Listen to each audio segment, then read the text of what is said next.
Karyn Bryant for MMA Heat. I'm here with Rose Namajunas, who is taking on Nina Ansaroff at UFC 187. And, you just saw you down working out. It's just literally hours before the weigh-in. So, obvious question, how are you doing on the weight? How close are you? 122 flat, I feel like I'm in the best shape ever that I've been for a fight, for this fight coming up. So I feel good, Normally I'm kind of more in the 120 range, and I had to cut just a little bit less. But I put on some muscle mass for this fight just naturally. I haven't really been lifting weights or anything like that, just a lot of footwork, and my legs are huge. So yeah, it's a little different this time, and I'm looking forward to sweating it out a little bit more this time. So you're saying you just naturally put on the weight. What were you doing, in your training? Did you change some things up that made your body respond differently?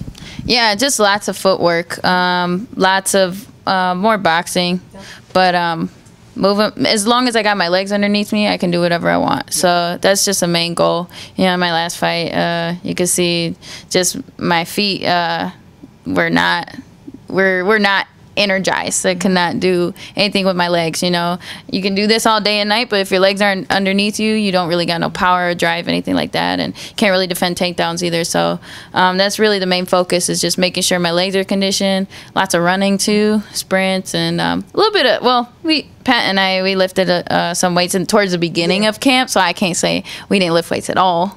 Yeah. But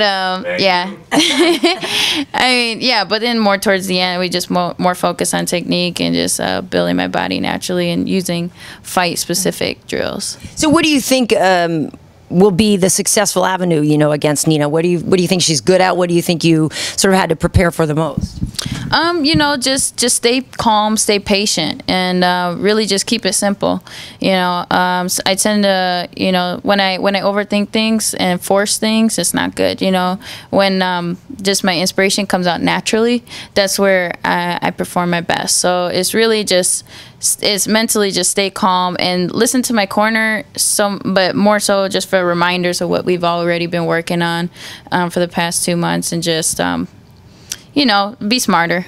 Yeah. Well, I asked Pat when I walked in the workout room, I was like, dude, how hard did Rose take the loss to Carla? I'm sure she was pretty bummed. He's like, yeah. By the time we left the building, she was fine, though. So how did you process that? Because, going into the Ultimate Fighter finale, you had so much momentum, and there was so much belief in you from everybody. I mean, when we were doing that reunion, everybody picked you to win. And so I'm wondering, how you did process that. It was something that obviously you wanted and looked like you were ready for. Did you find out you weren't? I mean, I have a good poker face, too. Yeah. It's a lot to take on. And, with this last loss, it was way more obvious to me. It came to me so much quicker, like just the things that went wrong, what we could have done better, some of the things we did good. So, whereas, with my loss with Tisha, it just was kind of a little foggy, and it was like my first loss. I was just like, what did I do wrong? I swore I won that fight, and slowly things started coming to me. Whereas this one, it was just like, bam. I was like, yeah, this went wrong, this went wrong, this went wrong, and I knew this during training, and I just didn't do anything about it, and just like all these little things just add up, and it's mainly just I wasn't ready. I wasn't ready, mentally, spiritually, physically, whatever. I just need to mature a little bit. And, it's fine, because, I wouldn't change that. I have no regrets, because, I had a golden opportunity. It's just the only thing that sucks is you hate to find out when you have the opportunity that you're not going to pull through all the time. But it's all right, I'm ready to seize this next one. Well, obviously you're a tough chick, and everybody knows that. I wonder, when it comes to being tough and being coachable, did you ever find that you got in your own way? Yeah. I put a lot of pressure on myself. I tend to make things a lot harder than they really have to be. That's the main thing leading up to this fight, is just really trusting in my coaches, and really trusting, listening to what they're saying to me. And also, sometimes just being more honest about things, and things that certain things that I don't agree with or whatever, and then expressing my opinions more. That way they can coach me and better. And yeah, so there's been, throughout this whole past couple of months, I've been thinking to myself, okay, this is working and everything, and I'm seeing the results from it, but it just seems like it's a little too easy. Shouldn't it be harder, And it's no, when you really know what you're doing, it becomes effortless, And if you go back, you know, if I go back to my other fights, it's like when I perform my best, like I said, I'm just natural with it, and I'm not thinking about it. I'm just doing it. So. Nice. Well, there's a lot of, you know, eyeballs on this fight card, obviously, at UFC 187. Are you, you know, excited about fighting in Vegas? I don't know. You know, I don't know how you feel about, you know, being here and being on such a big card. If there was any part of you that after that fight with Carla, you kind of wanted to fly under the radar for the next one. I don't know. No, I mean, I used to like hate Vegas, and there is still a part of me that's like, this is not my town. Like, I'm not gonna move here ever. Like, I'm not about like the Vegas girl walk or, you know, wearing high heels and all this other crazy stuff and getting drunk and stuff. So like for me, Vegas is kind of one of those. I don't know. I've learned to appreciate this place. I mean, I would pick this place to fight over any place, though, just because it's like the fight capital, and especially the fight at MGM Grand. Like, I feel grateful to just be here in this hotel. So, just, I mean, the best of the, like, you know, legends have performed here, and to say that I can perform in this in the same arena is pretty cool. Yeah, it is very cool. How did you feel about Joanna Jędrzejczyk's victory, you know, and the way that the division is looking right now? Because, you know, we talked about this going into the fight, that there's so much talent in that division that, you know, it's going to be difficult for whoever's champ to stay there like that. So, you know, your thoughts on that fight that Joanna had with Carla, and how long do you think she potentially has at the top?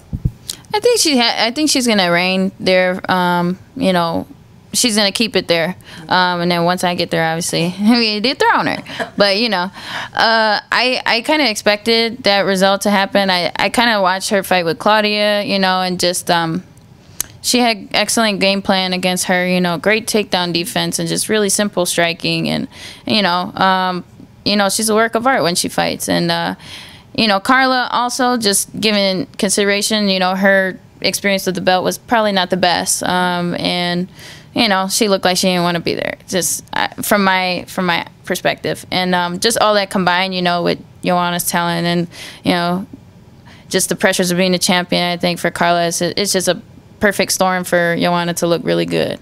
And she did. No, she did look good. And I know going into that, Carla had a decent amount of fatigue and burnout, you know, mentally and physically. You posted some pictures of you and Angela Hill training together. Yeah. You know, and she has a fight coming up at UFC 188. I can't say 188. I don't know. It's hard for me to say. 188. But she's been vocal, and as have other fighters in your division, about the lack of opportunity, the lack of ability to get on a fight card. You know, it's frustrating for them to try to get fights. You know, do you see it that way? Have you heard that from your other friends in the division? No, I mean, experiencing a loss, you don't really want to get right back in there. You want to reevaluate things. So, but even if you know, I'm never, I'm never for like rushing a fight or forcing it. You know, I feel like the opportunities should come when they come, you know. And when you force an opportunity, when you start making complaints and stuff like that for something not going your way, that's when, you know, you got to be careful what you wish for. And but that's, you know, I understand that other girls, they just, you know, they're feeling good, and you know, and especially it's different for women, just because, you know, we got a maternal clock, and we want to have a family and stuff. Whereas guys, they can fight, you know, have a couple babies and fight, you know. It's like we can't exactly do that. So so that's why I understand for females to like feel like they gotta get their career going a little bit faster. Well, also, I feel like part of it is when you see somebody like Paige VanZant come on the scene, who makes a splash with 2 fights, gets a Reebok sponsorship, gets a big deal, and, you know, is somebody that you can tell the organization thinks is promotable, and so they're going to put her there. And, you know, I can see how some other girls are like, well, but what about me? You know, but at the same time, it's like, well, you make yourself relevant.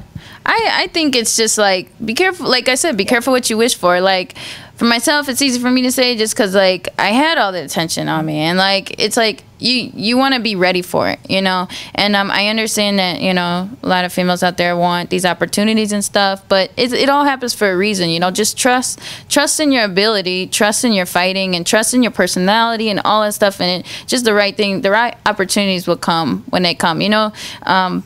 Paige VanZant, she's looking good, and she deserves everything that's coming to her. You know, some people think she's undeserving, but, you know, I say go for it. You know, I want to see, I want to raise people up, you know, even in my competition, you know. I like seeing people be successful, so, you know, all the props to her. Yeah, I mean, look, she's winning fights. You can't argue with it. Yeah, and she's hella marketable. I mean, you can't lie about that. So, you know, I mean, other people being bitter and or just like, you know, what about me and stuff like that. You know, why don't you just knock somebody out? Or I don't know. Yeah, but it's understandable though. Like, you know, especially girls, we get jealous. Yeah. So when are you getting married? Speaking of the whole baby thing, the family thing, when are you and Mr. Barry over there going to make it official? I want to get a property first. Yeah. I want to get like a nice land or something like that, and then after that we can talk, like doing like a little ceremony in Lithuania or something like that. That's like the dream. Well, and where would the land be? Where would you guys live, ideally? Okay, so we've been looking in places in Boulder, Colorado, because like, yeah, like the certain building codes and stuff that we're looking into is like it's either Boulder or Colorado Springs, and Boulder's a lot closer to our gym, so, and it's like, it's a little hippy dippy town. Yeah, it's kind of cool, you know. It's a little weird, but it's nice. Yeah, I spent a decent amount of time in Colorado. You know, Wade is from Denver and stuff. You know, it has its appeal, I guess, on stuff. So it's not for me, but I can see as an athlete the benefits of training there, and you know, the freshness and the outdoorsiness. I mean, that's good. Yeah, I like the outdoors. Yeah. I like get away from me. Like like I like my little spot, you know. I can't be an extrovert, but I think I'm an introvert by nature. Yeah. How's your dog? Dude, I mean, yeah, I love her. And then we got a new puppy, so yeah, he's like Mishka's like the, I don't know how you say it, like just the mirror image of me, right. And then our new dog's like the mirror image of Pat, just like muscles for no reason, for nothing, for like just genetics, like didn't work for him. Like, what? I hate you. Nice. Yeah. Well, so you got a baby right there. You have 2 babies in the house. So, well, 3. I know Pat. Yeah. Well, listen. Thank you for taking the time. I know we're, you know, you got a couple pounds to go, and really appreciate you taking the time. Happy to see you back in the octagon against Nina at UFC 187. Rose, keep up the great work. Yeah. Thank you.